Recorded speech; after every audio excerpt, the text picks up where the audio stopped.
Hello friends, ज्ञान study classes YouTube channel में आपका स्वागत है। और आज जो है बताने का प्रयास करेंगे कि मौर्यकालीन समाज, क्योंकि पिछले वीडियो में मैंने चंद्रगुप्त यानी मौर्य समाज के संस्थापक यानी चंद्रगुप्त मौर्य और महान अशोक सम्राट अशोक के बारे में हम चर्चा किए थे। लेकिन आज उसकी सामाजिक स्थिति के बारे में हम चर्चा करते हैं मौर्यकालीन समाज, क्योंकि मौर्यकालीन जो समाज था ये इस समय तत्कालीन जो चातुर्वर्णीय व्यवस्था पर आधारित था। कहने का तात्पर्य था ब्राह्मण, क्षत्रिय, वैश्य और शूद्र, ये चार वर्णों में जानकारी हमें मिलती है और ये इस समय स्थित थी। ब्राह्मणों की स्थिति कैसी थी, यानी सर्वोच्च थी सबसे, क्योंकि उन्हें अध्ययन का जो है अधिकार था। यानी इस समय जो है द्विजों को, ब्राह्मण, क्षत्रिय, वैश्य को जो है यह अध्ययन का अधिकार था इस समय। लेकिन अर्थशास्त्र में जो है यानी शूद्रों का भी अध्ययन का अधिकार दिया गया था।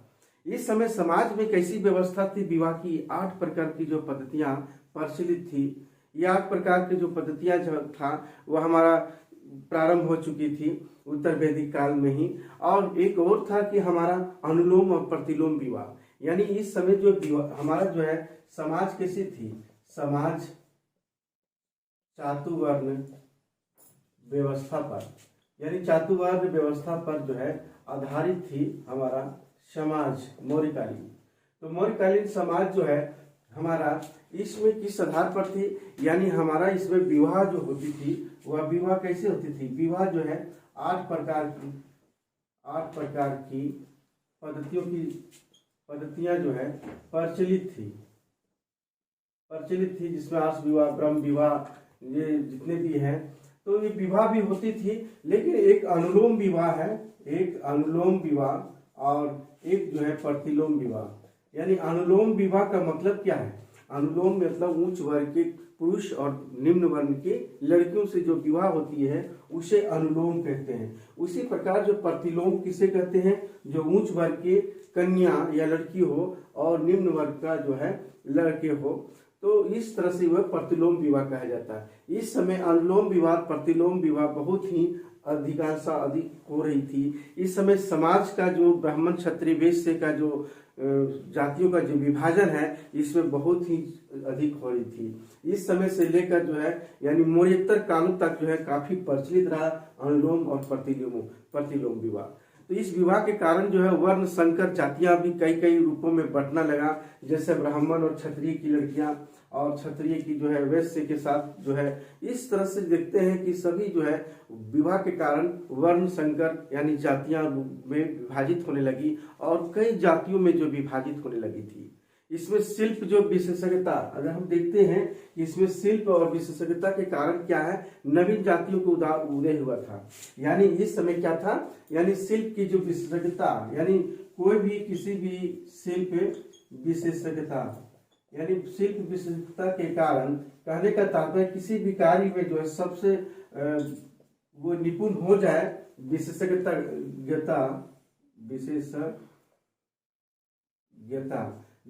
के कारण क्या है, वो विभिन्न जो है जातियों में जो विभाजित होने लगा, नवीन जातियों का उदय होने लगा। जैसे जिस काम के लिए किया जाता था, जैसे जुलाहा, दर्जी, धोबी, चर्मकार, धातुकार, यानी इस तरह से जो है पूरा जो है बढ़ने लगी सभी। इसी तरह जो है बढ़ई, मछुआरा, यानी जो भी व्यक्ति जिस कार्य में लगा रहा, विशेषता हासिल, निपुण हासिल किया, वह विभिन्न नवीन जातियों का उदय होना प्रारंभ हो गया था इस समय। तो इस तरह हो गया था। लेकिन आगे हम देखते हैं क्या कि इस समय जो है स्त्रियों की स्थिति कैसी थी? यानी स्त्रियों की स्थिति अगर हम देखते हैं कि स्त्रियों की जो है स्थिति कैसी थी? स्त्रियों की स्थिति जो है इस समय बाल विवाह, इसमें बाल विवाह था। विवाह की उम्र समानता क्या थी? लड़कियों की 12 वर्ष से थी और लड़कों की जो है 14 वर्ष से समानता थी। यानी यहाँ पर बाल विवाह था, यानी विवाह की जो उम्र है वह 12 वर्ष जो था, क्या है, 12 वर्ष लड़कियों की थी इस समय समानता। लेकिन सैद्धांतिक रूप से अगर शिक्षा का अधिकार था इस समय, जो भी सैद्धांतिक रूप से शिक्षा का अधिकार था, यानी शिक्षा का अधिकार था।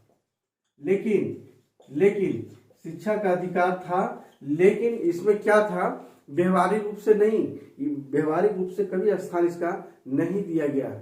इसी तरह हम देखते हैं कि केवल उच्च घराने की जितने भी स्त्रियां होती थी वह शिक्षित हुआ करती थी, क्योंकि जितने भी स्त्रियां होती थी उसके बस की बात नहीं होती थी वह, क्योंकि वह अपना व्यवसाय व्यापार के सिलसिले से अपने घर परिवार के साथ जो है हाथ बटाया करती थी। लेकिन उच्च घराने की स्त्रियां ही जो है शिक्षित हुआ करती थी। क्या होती थी, लेकिन उच्च घराने की स्त्रियां शिक्षित अधिकांश हुआ करती थी, अधिकांश हुआ करती थी।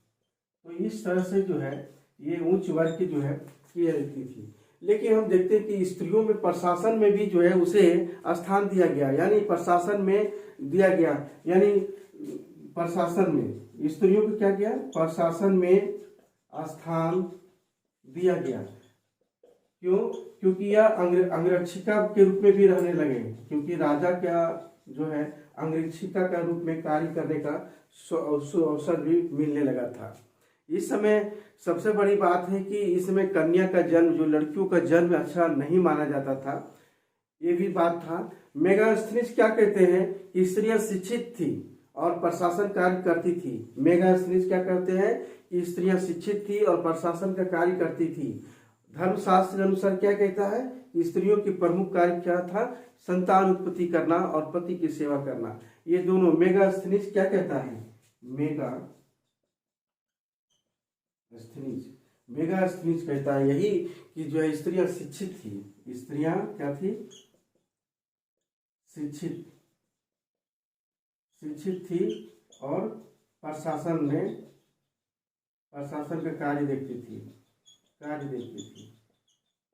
और इसमें जो दिया है धर्मशास्त्र अनुसार, यानी धर्मशास्त्रों में क्या लिखा है, यानी धर्मशास्त्रों में जो लिखा है वह है स्त्रियों का कार्य क्या है, स्त्रियों का कार्य संतान उत्पत्ति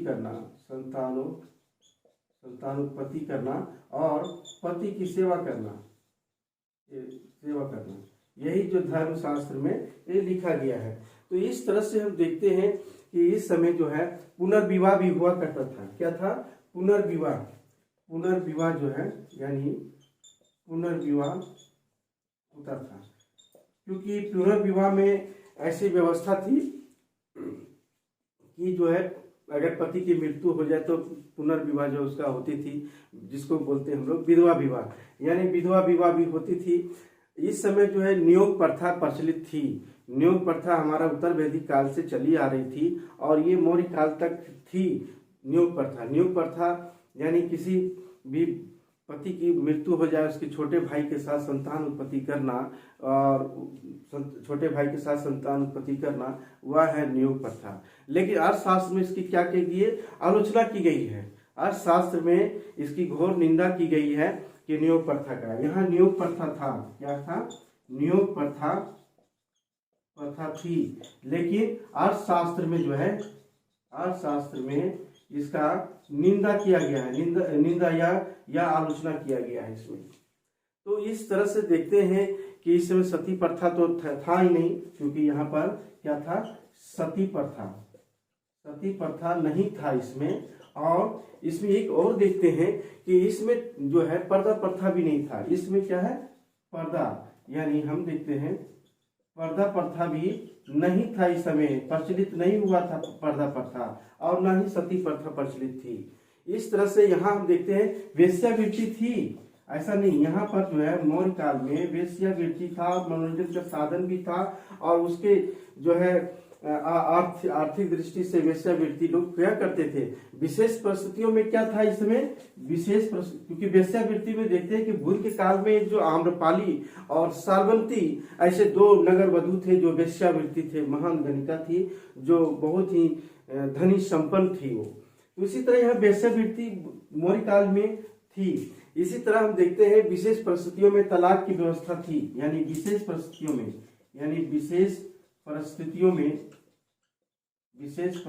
में तलाक की की व्यवस्था थी, क्योंकि तलाक की व्यवस्था विशेष परिस्थितियों में थी।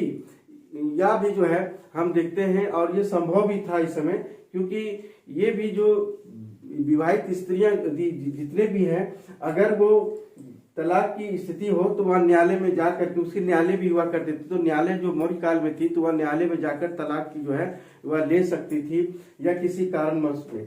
तो इस तरह से हम देखते हैं कि विवाहित स्त्रियों के उपहार या आभूषण क्या कहलाता है, जितने भी विवाहित स्त्री हैं उसके उपहार जो मिलते हैं विवाह के समय, जो आभूषण मिलते हैं, उसे स्त्री धन ही कहलाती है थी।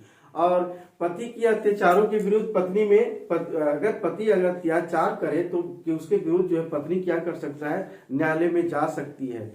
तो इस तरह से जो व्यवस्था थी, यानी न्यायालय का सहारा ले सकती थी, न्यायालयों का सहारा पत्नी ले सकती थी, यानी न्यायालय का जो सहारा जो है इसमें ले सकती थी।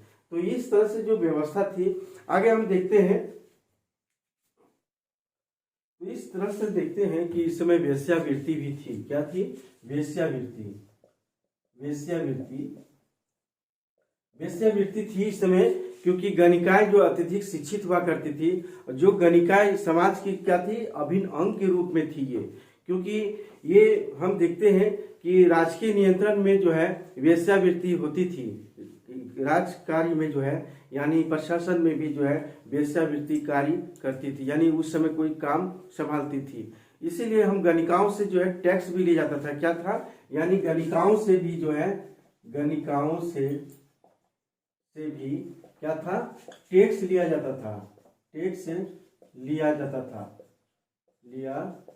था राज्य के द्वारा, क्योंकि वह क्या थी, बहुत ही प्रचलित थी गणिका। क्या थी?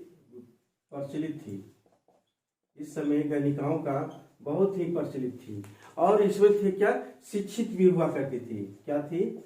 शिक्षित, यानी शिक्षित भी हुआ करती थी, और साथ साथ जो है समाज की एक अभिन्न अंग के रूप में था, यानी समाज का एक भिन्न अंग था, भिन्न अंग के रूप में थी ये हमारा। तो इस तरह से देखते हैं गणिकाओं की, या वेश्या विभाग का एक अध्यक्ष हुआ करता था, जिसको हम लोग बोलते हैं गणिकाध्यक्ष, यानी वेश्या विभाग का अध्यक्ष भी हुआ करता था, जिसको हम लोग बोलते हैं गणिकाध्यक्ष। क्या है? गणिकाध्यक्ष हम लोग बोलते हैं। तो इस तरह से हम देखते हैं गणिकाओं का। और एक और हम देखते हैं, इसमें सबसे बड़ी चीज है कि गणिकाओं को पेशा से मुक्त होने के लिए निश्चित मूल्य चुकाना पड़ता था। अगर जो वेश्या अगर नहीं चाहता था कि हम वेश्या का कार्य नहीं करें, तो एक निश्चित मूल्य चुकाना पड़ता था। यानी वेश्या से छुटकारा पाने के लिए, वेश्या से यानी छुटकारा पाने के लिए कुछ मूल्य चुकाना पड़ता था। क्या है? चुकाना पड़ता था, जिसे क्या कहते हैं, निष्क्रमण। क्या है? निष्क्रमण कहा जाता है। यानी इस समय जो है निष्क्रमण मूल्य जो है उसे कहा जाता है, क्योंकि निष्क्रमण मूल्य चुकाना पड़ता था। तो इसी तरह हम देखते हैं, और भी इसका बहुत सारा है, क्योंकि हम देखते हैं कि मौर्य काल में जो है वेश्याओं पर परिवारजन जितने भी स्वतंत्र नहीं होते थे, यानी गणिकाओं के परिवार से भी जो है मुक्ति पाने के लिए या जो है मूल्य जो है चुकानी पड़ती थी। इस तरह से ये गणिका होगी। इसी तरह हम देखते हैं कि वेश्यावृत्ति के बाद हम देखते हैं कि मौर्यकालीन समाज के बारे में सेल्यूकस का राजदूत जो मेगास्थनीज था, जो चंद्रगुप्त मौर्य के दरबार में आया था, जो पहला यूनानी था, क्योंकि हमारा चंद्रगुप्त मौर्य के दरबार में, यानी चंद्रगुप्त मौर्य के दरबार में, यानी दरबार में पहला यूनानी राजदूत सेल्यूकस का यूनानी राजदूत सेल्यूकस का क्या था? राजदूत था। वह नाम था मेगास्थनीज, यानी यूनानी राजदूत मेगास्थनीज था, जो मौर्यकालीन समाज का, यानी मौर्यकालीन समाज, धार्मिक, आर्थिक जितनी भी सारी चीजें हैं वो मौर्यकालीन जो है यह जानकारी देता है। मौर्यकालीन समाज के बारे में आंखों देखा हाल लिखा, यानी आंखों देखा हाल क्या है, इंडिका में लिखा। इंडिका नामक पुस्तक में जो है इन्होंने लिखा। कौन? मेगास्थनीज, क्योंकि सेल्यूकस निकेटर का राजदूत था, जो सेल्यूकस और चंद्रगुप्त मौर्य के बीच में जो हुई थी संधियां, उसके तहत मेगास्थनीज जो है मौर्य काल के दरबार में ये स्थित थे, जो अपनी आंख को देखा हाल जो है अपने इंडिका नामक पुस्तक में, ग्रंथ में लिखा था इन्होंने। और आगे हम देखते हैं कि प्लिनी महोदय ने जो कह रहा था, प्लिनी महोदय जो कहने था कि मौर्यकालीन जो समाज था 5 वर्गों में विभाजित उन्होंने कहा है। और उसमें ये कहा कि 5 वर्गों में जो विभाजित था उसमें से दार्शनिक क्या था, सर्वाधिक संपन्न थे, यानी सबसे सम्मानित हुआ करते थे। दार्शनिक क्या थे, यानी प्लिनी महोदय के अनुसार, प्लिनी महोदय क्या बोलते हैं कि समाज जो है 5 वर्गों में विभाजित था, विभाजित कहा रहा है। इसमें जो है क्या था, दार्शनिक सबसे, यानी दार्शनिक जो होते थे सबसे अधिक सम्मानित के नजर से इसे देखा जाता था, दार्शनिकों को सम्मानित होते थे प्लिनी महोदय के अनुसार करके। दार्शनिक सबसे काफी सम्मानित होते थे इसमें। अब हम देखते कि मौर्यकालीन समाज में जो है मनोरंजन के बारे में, क्योंकि मनोरंजन भी एक बहुत ही महत्वपूर्ण है यानी समाज के लिए, तो हम देखते हैं मनोरंजन के लिए। तो मनोरंजन में क्या क्या क्या हुआ करता था, इस मनोरंजन में जो हुआ करता था, ये मनोरंजन यानी मनोरंजन, तो मनोरंजन में हम देखते हैं कि बहुत सारी चीजें थी, जैसे धर्म यात्रा। क्या था? धर्म यात्रा।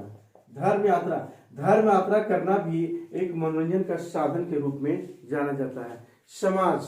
समाज के जितने भी लोग हुआ करते थे समाज में, और नर्तक जितने भी थे, सभी लोग जो है मनोरंजन किया करते थे। नर्तक जितने भी थे सब क्या करते थे, जादूगर था, यानी यानी जादूगर के द्वारा जो है लोगों को जो है मनोरंजन किया करता था। और ये विभिन्न प्रकार के जो जादुएं दिखा करके लोगों को मन लुभाता था, आकर्षित करता था।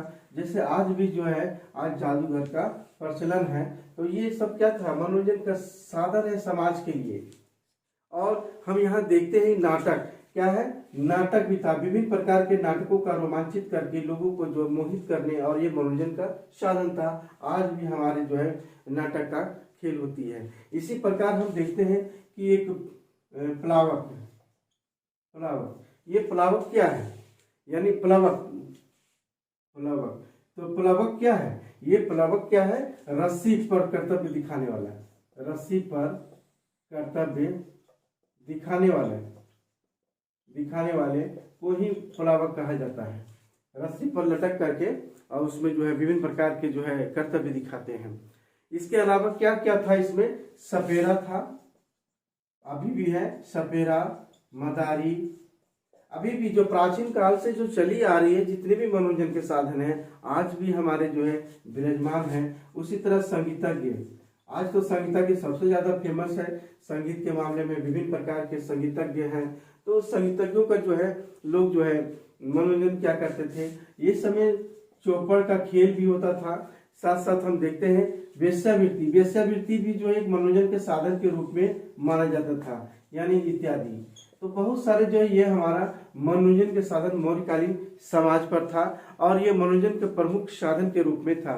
तो मौर्यकालीन समाज में जो देखते हैं कि बहुत ही महत्वपूर्ण था। और मौर्यकालीन समाज में एक और हम सबसे बड़ी चीज है देखने को मिलता है कि मौर्य काल में ही सुदृढ़ और सुव्यवस्थित रूप से जो प्रशासन व्यवस्था हुई। और इस व्यवस्था के अंतर्गत देखते हैं कि इस समय पहली बार जो है जनगणना हुई थी। प्राचीन भारत इतिहास में यह पहली बार जो है मौर्य काल में ही जनगणना हुई थी। अगला हम जब बताने का प्रयास करेंगे जब प्रशासन के बारे में, उस समय बताएंगे कि उस समय जनगणना एक समिति हुआ करते थे जो जनगणना हुई थी। तो आज की क्लास यहीं समाप्त करते हैं।